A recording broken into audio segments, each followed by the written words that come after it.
Buenas tardes a todos. Yo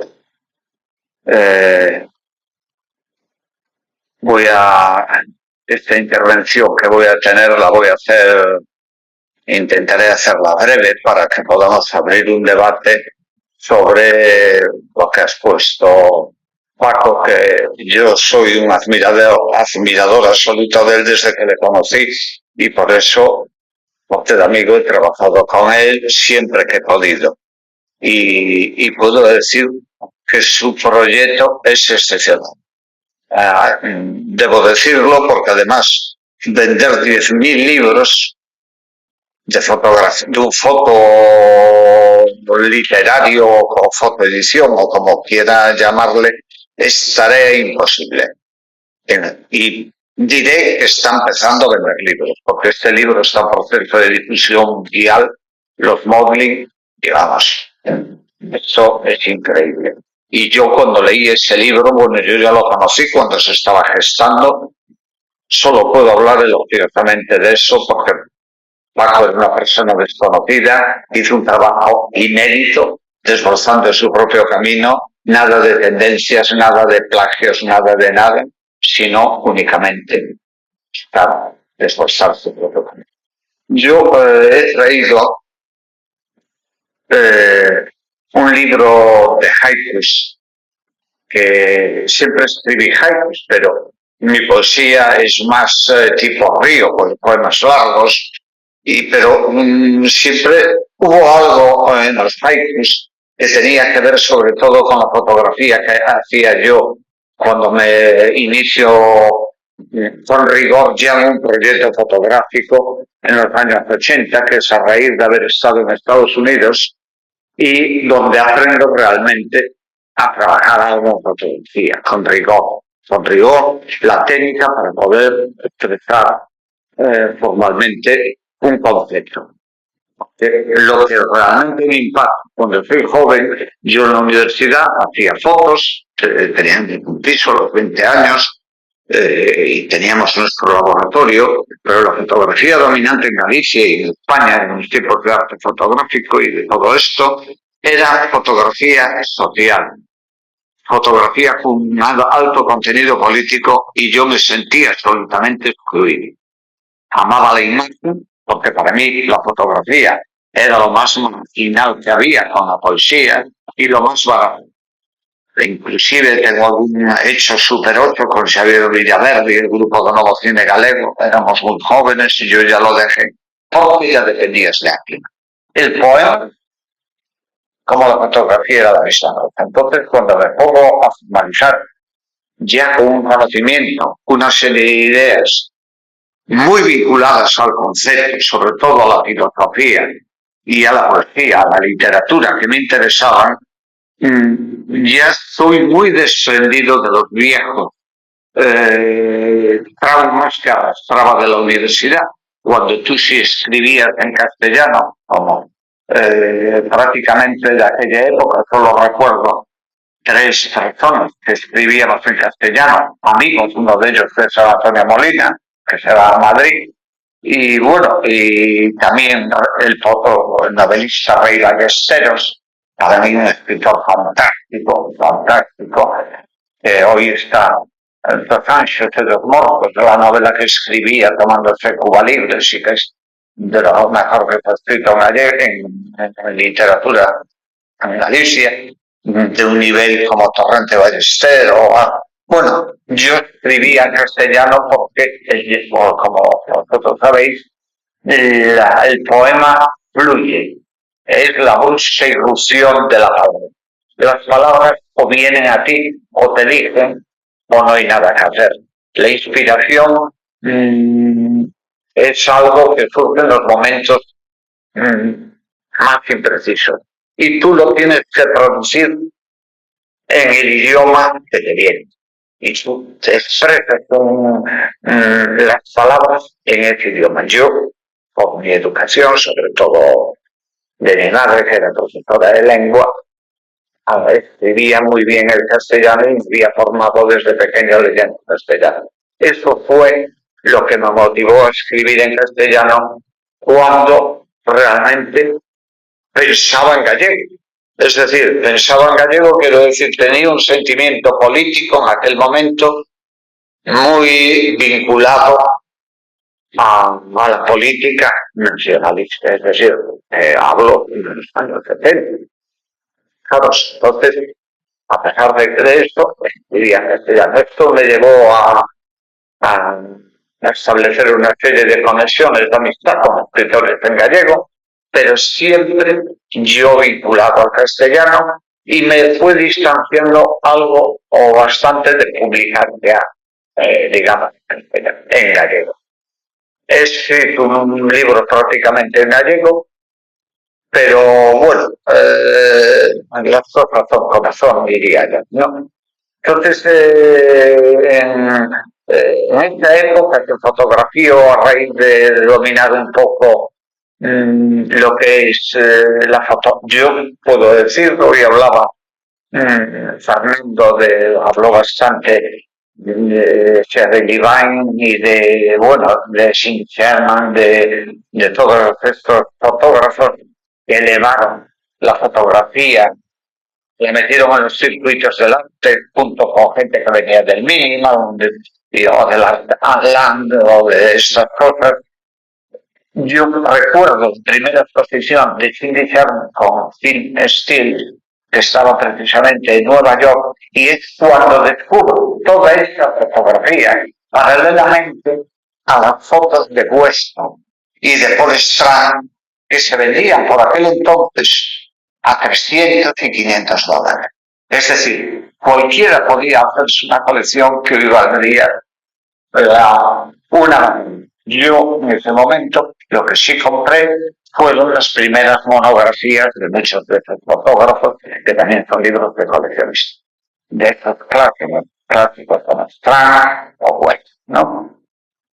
O, por ejemplo, el propio Irving Penn, que acaban de poner en la Fundación Mojo en Coruña, que por aquel entonces pues era un fotógrafo que ya era fantástico, ya él estaba haciendo fotografía, pero recuerdo la exposición ya más tarde de esto que estoy contando, que trajeron a Coruña hace poco, de Irving Penn, la quiso en el MoMA en 1984 y que trae luego la Fundación Juan Archa Madrid. Es decir, esta que hubo en Coruña no fue el primer, ¿no?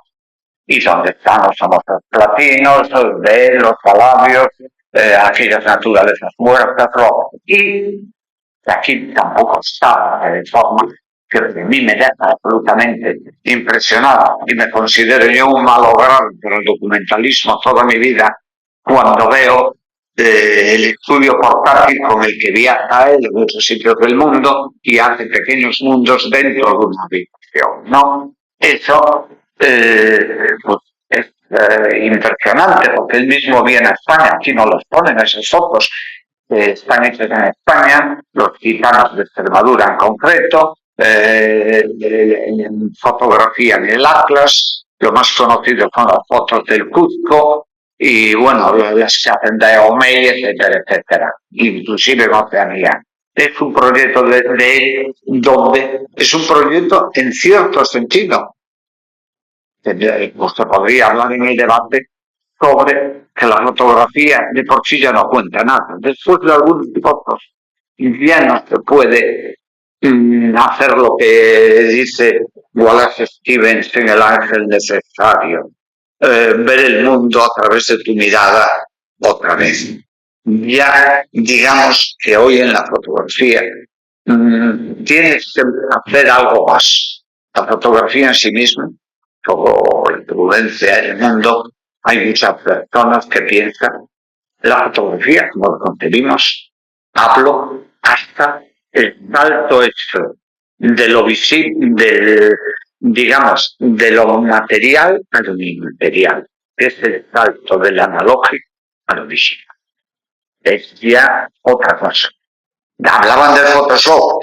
El Photoshop realmente era laboratorio portátil, pero la inteligencia artificial ya todo lo que está su cubierta lo explica perfectamente, y yo no me voy a meter en eso, y comparto que creo que es lo que. Entonces, bueno, viene esto del haiku, porque voy a hablar de haikus, porque para mí la poesía con la fotografía, yo siempre digo que son dos alas del mismo pájaro. Es decir, que es deriva. Y hay un momento que mis fotografías siempre, hablo de los años 80, eran sin por qué dos elementos. O era un animal con un objeto, o era una vela con una ofrenda, o era siempre dos elementos. Es lo que Valente definió también como estética de la retracción o de la concisión, que él la utilizaba, era digamos, una estética que él defendía, basándose sobre todo en obras musicales, que a mí también me han influenciado mucho. He trabajado mucho con la música. En mi obra está muy presente la música, inclusive, y sobre todo a raíz del aprendizaje que hice con mi hija musical, ¿no? De explicarme. Entonces, en estas obras de retracción o concisión, Valente habla de John Cage, de Anton Weber, de piezas que son de 1 minuto, de 2 minutos, y que con los mínimos elementos, las mínimas notas, estás expresando un concepto de la mayor complejidad musical, ¿no? Entonces, esto es lo que tiene el haiku. El haiku, cuando yo me pongo a hacer de manera ordenada, empiezo justo el primer día que yo vivo en el campo. Tengo un pequeño bosque alrededor. Bueno, inclusive tengo las marismas del Mandeo cercanas. Y caminaba, yo estaba en mi propio, entre mis abedules, que Paco conoce, o las hayas, o me iba caminando a las marismas, ¿no?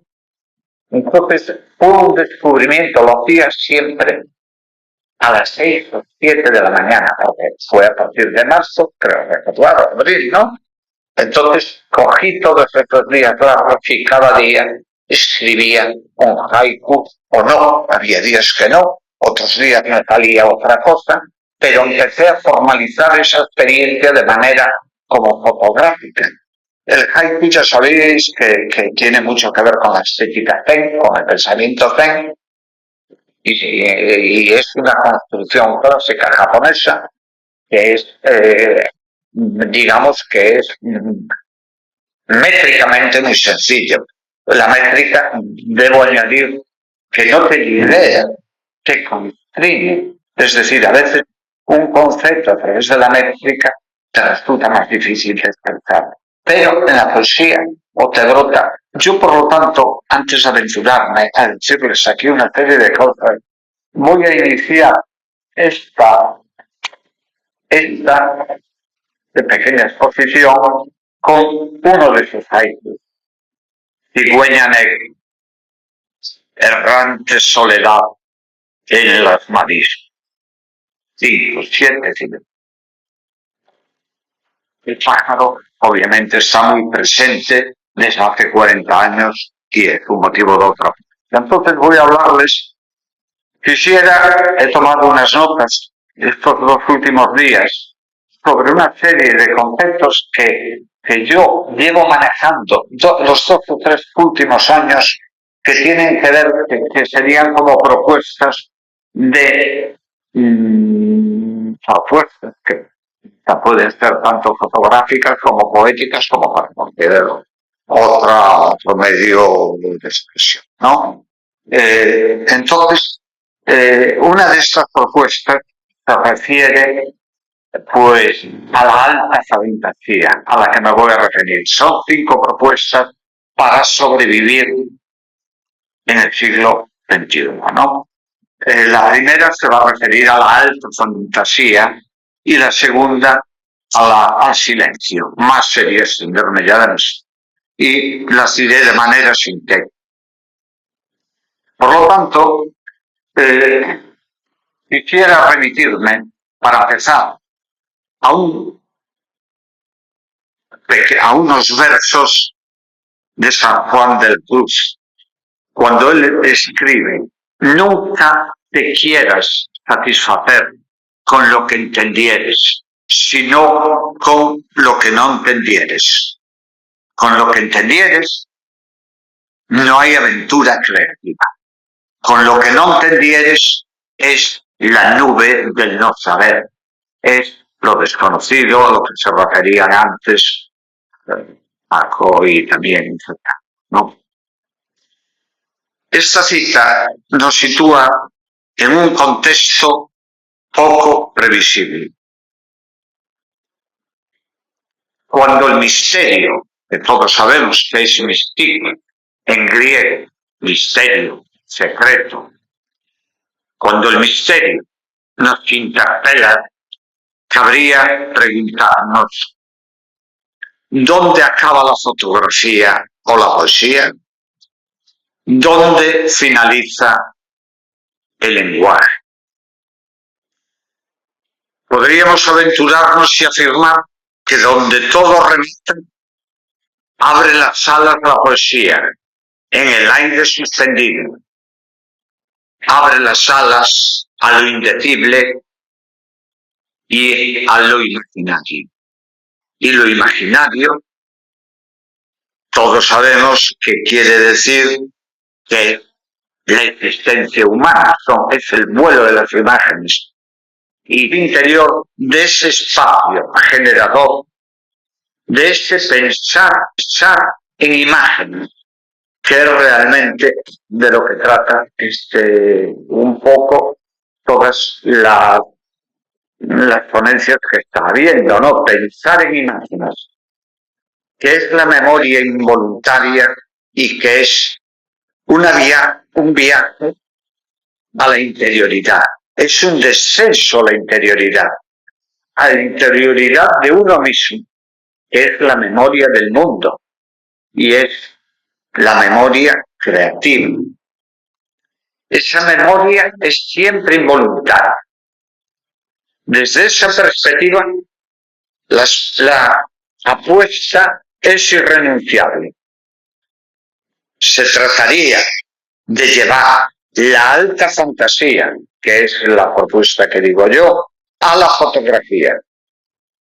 Hay un verso de Dante en el Purgatorio donde él escribe, llovía después en la alta fantasía. Por lo tanto, la fantasía es un lugar en el que llueve. La fotografía, la imagen poética o la imagen fotográfica es un lugar en el que llueve. Lluvia que es, siguiendo a Dante, en la parte, no en el Purgatorio. Luego continúa hablando mucho de la alta fantasía, pero bueno, creo que desborda ahora hablar. Entonces, para que la alta fantasía de la que escribe Dante, ¿cómo nos interesaría esa alta fantasía? En cierto modo, la alta fantasía, cuando fotografiamos o escribimos, nos interpela como artistas, nos arrastra a un límite extremo, a lo imposible, donde la palabra y la imagen se acercan a lo ininteligible. Y, como dice San Juan de la Cruz de nuevo, y quédeme no entendiendo.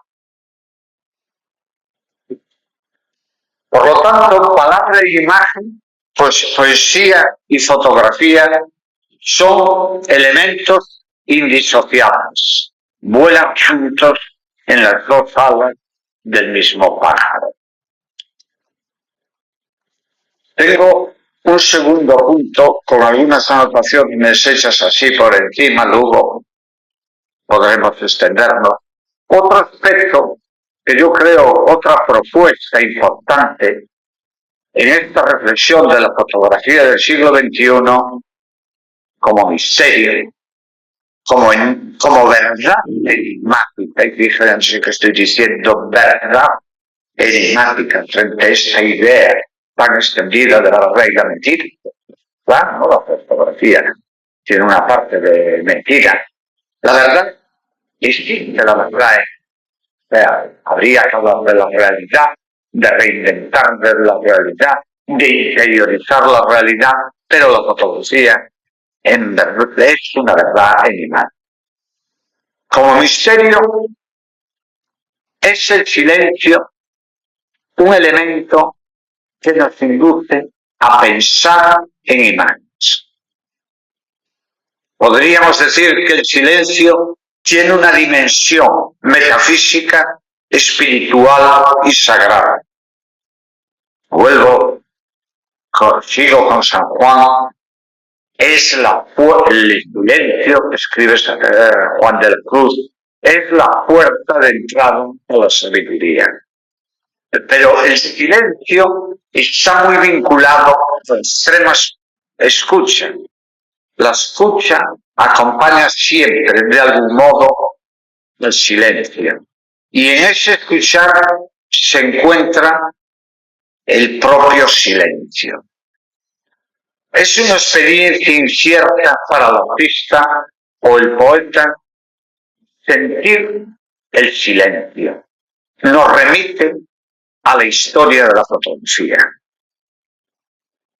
La disposición del fotógrafo o del artista nos remite a la naturaleza propia de la fotografía. Y es el silencio el que precede con la oscuridad a la imagen fotográfica. Desde esa perspectiva, el silencio es la memoria primordial que configura la poesía y la fotografía. Es por ello un elemento compositivo de la imagen y que rodea la imagen. Escribe Valente, poético, arte de componer silencio. La fotografía, como la poesía, es un arte de componer silencios. ¿De qué manera? Es un elemento, repito, no sé, compositivo, que entra dentro de la composición de la imagen, es más, rodea la imagen y rodea al fotógrafo o al poeta. La fotografía es, por lo tanto, generar un estado de disponibilidad, de apertura, en el que lo primero es un espacio vacío, silencio y escucha. Escucha es un concepto sumamente importante que desarrolla el gran poeta Edmond Javert, que es un judío copto, de origen egipcio, que desarrolla toda su vida en Francia y que tiene un libro extraordinario que es el libro de las preguntas. Y toda su poesía hablan del diálogo a través del silencio y de la escucha. Los pájaros brotan del silencio.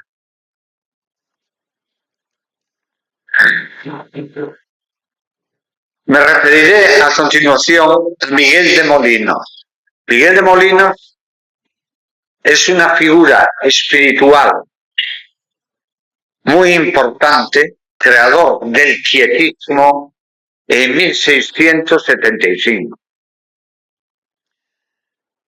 Es, digamos, el máximo exponente de la contemplación, de la mirada contemplativa. Si él piensa que se puede llegar a este estado contemplativo que desarrolla en la guía espiritual, que es de 1675, el libro ese, en tres fases.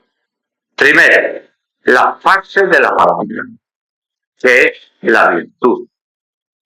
La fase de los deseos, que es la quietud. Y la fase del pensamiento, que es el recogimiento interior, el retiro. Y el silencio es, en este sentido, o sería para Molinos un mandato del alma, del espíritu, del que habla también con términos similares Spinoza.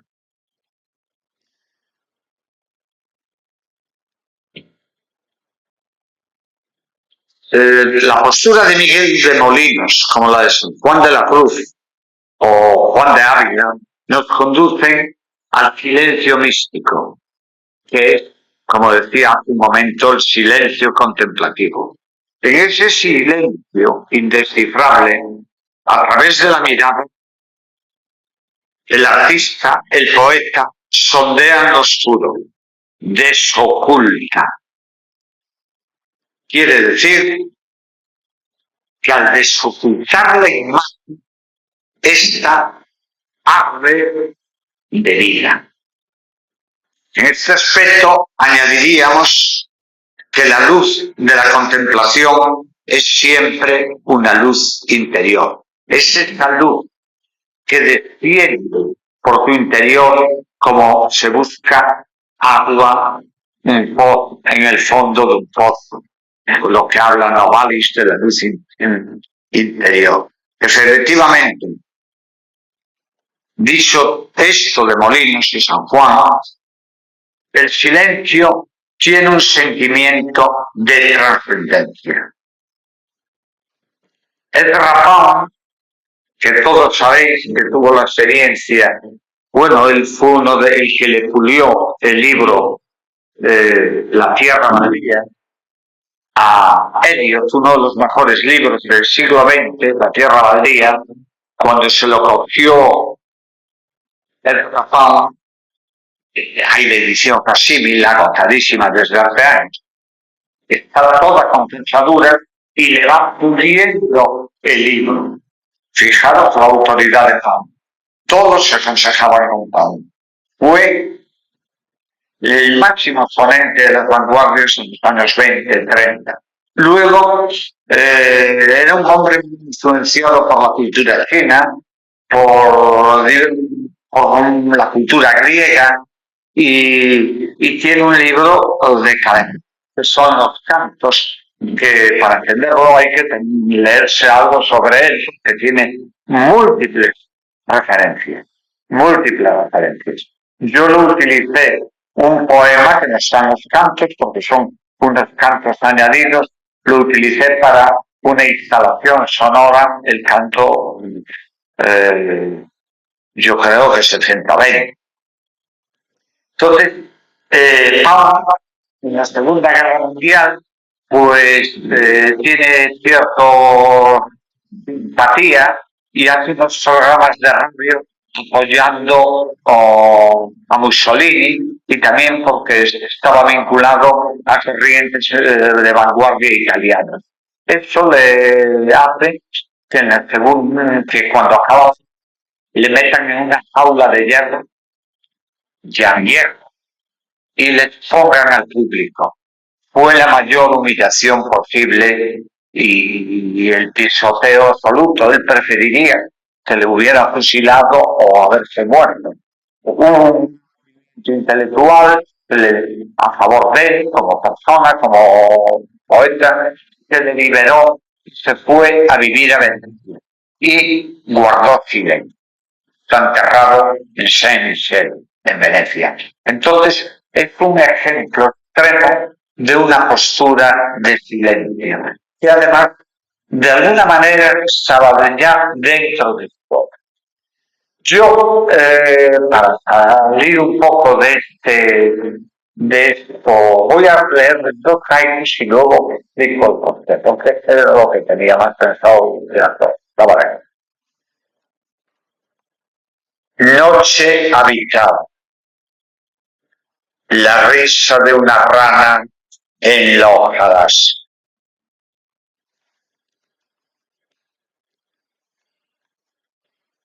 Lejos la aurora, despierta con los pájaros, todo lo llena.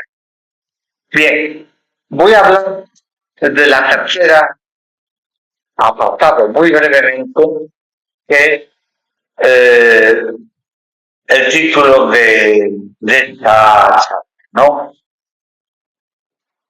Escribe el poeta de las elegías de Duino.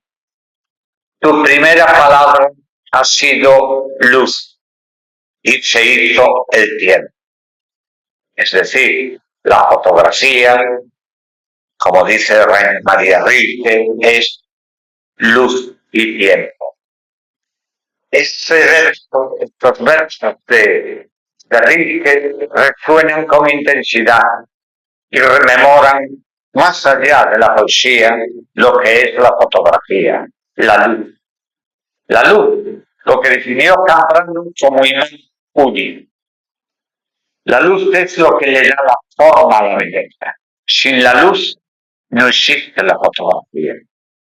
Por oscuro que parezca, siempre hay una luz capaz de desvelar. En la noche más oscura o después de las tinieblas de la noche, siempre hay una luz que permite lo visible, que abre las puertas a lo visible. Yo aprendí algo de la luz en el aspecto físico de los fotones y medir la luz como se hacía antes en fotografía a través de un fotómetro para poder producir bien esas zonas de luz que van de negro al blanco, que hay grises, traducirlo muy bien en la imagen. Se utilizaba fotómetros, que ahora, bueno, los logaritmos y todo esto, ya que lo hacen casi todos los móviles.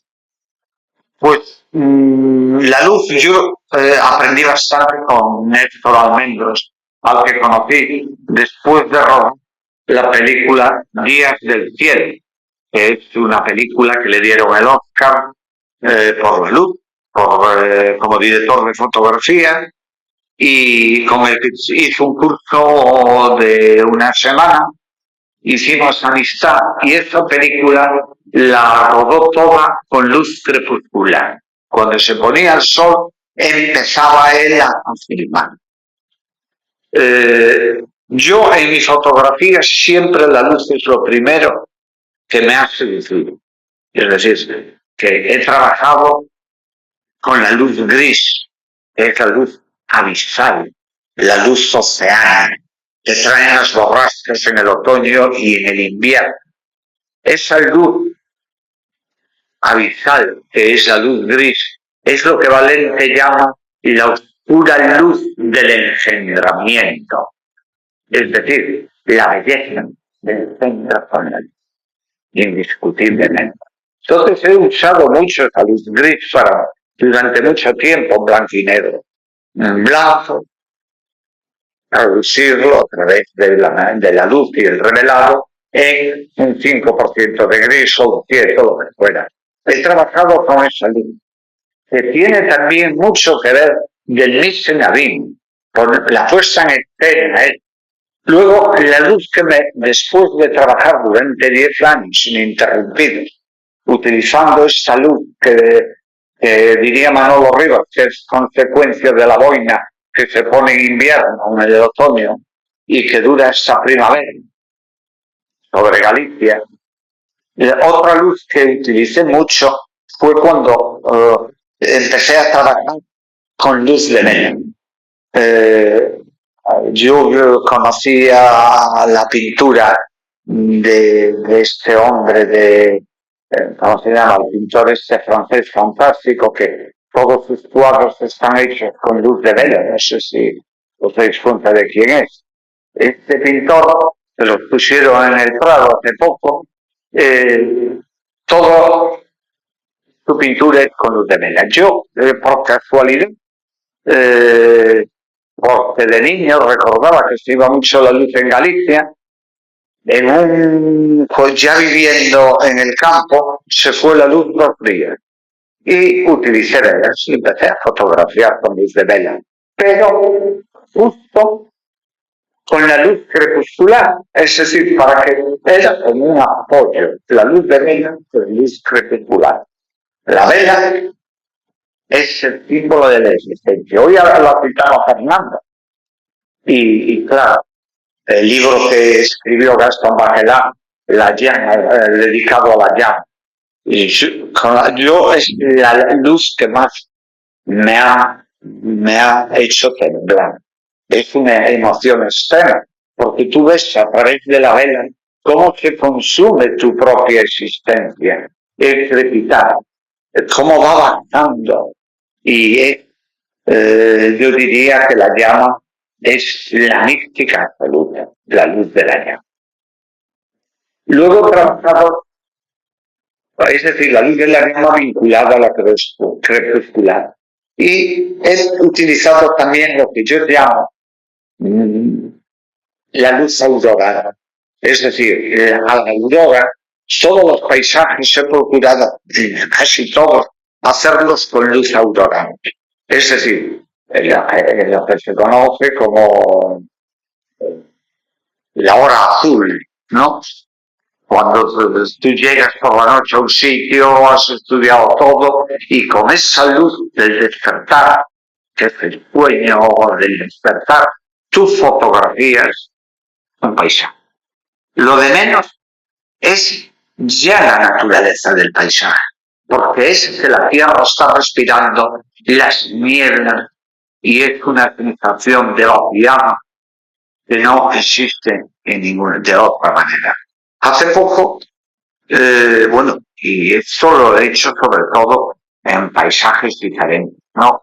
Que previamente buscaba y documentaba. Entonces, quiero decir, para finalizar, que esa luz y el tiempo forman parte fundamental de lo que es la imagen fotográfica. Añadiría que los paisajes los entiendo en invierno. Es decir, cuando ha pasado todo el verano, los turistas, y llegan las primeras borrascas, y llegan los alcarrates, y llegan las aves de paso, es cuando hay que hacer eso. Y en verano, cuando empiezan estos días y ya es un coñazo, uno tiene que recluir, recogerse, por eso hablaba del recogimiento, en la mesa conventual, que es el tabletop, que en el libro de la llama le llaman mesa existencial o la mesa sacrificial, pero que yo le he llamado siempre la mesa conventual, donde tú tienes la mesa y tú tienes la luz norte y tú tienes la lechuga o tienes el trozo de queso y el vino, porque no se necesita más. Yo no sé si va media hora o... No sé.